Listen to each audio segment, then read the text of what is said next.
peut brûler rapidement. Quatrième étape, création du chef-d'œuvre, des pommes à la pâte. Pendant que le caramel refroidit légèrement, préparez vos pommes. Pelez-les, retirez le cœur et coupez-les en quartiers ou en huitièmes, selon leur taille. Arrosez-les d'un peu de jus de citron pour éviter qu'elles ne noircissent. Maintenant, disposez les tranches de pommes dans la poêle sur le caramel. Commencez par le bord extérieur et progressez vers l'intérieur, en superposant légèrement les tranches. Cet arrangement crée un joli motif lorsque la tarte est retournée. Ensuite, déposez délicatement la pâte feuilletée étalée sur les pommes. Rentrez les bords de la pâte sur les côtés de la poêle en créant un joint.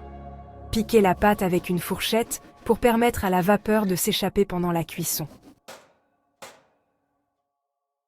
Cinquième étape, la dorure. La cuisson parfaite de la tarte tatin. Préchauffez votre four à 190 degrés Celsius, thermostat 6. Placez la poêle sur une plaque de cuisson pour récupérer les éventuelles gouttes.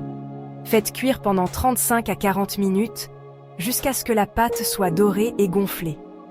Pour vérifier la cuisson, insérez une brochette dans la pâte. Elle doit ressortir propre.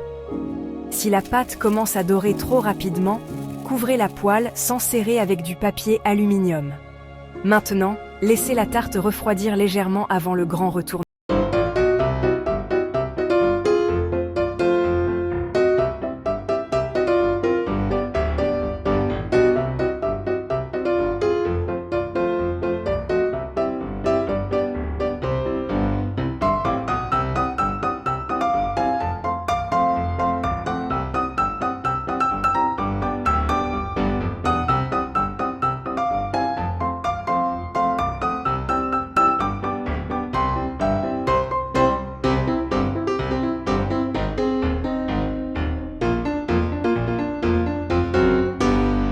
De la tarte tatin.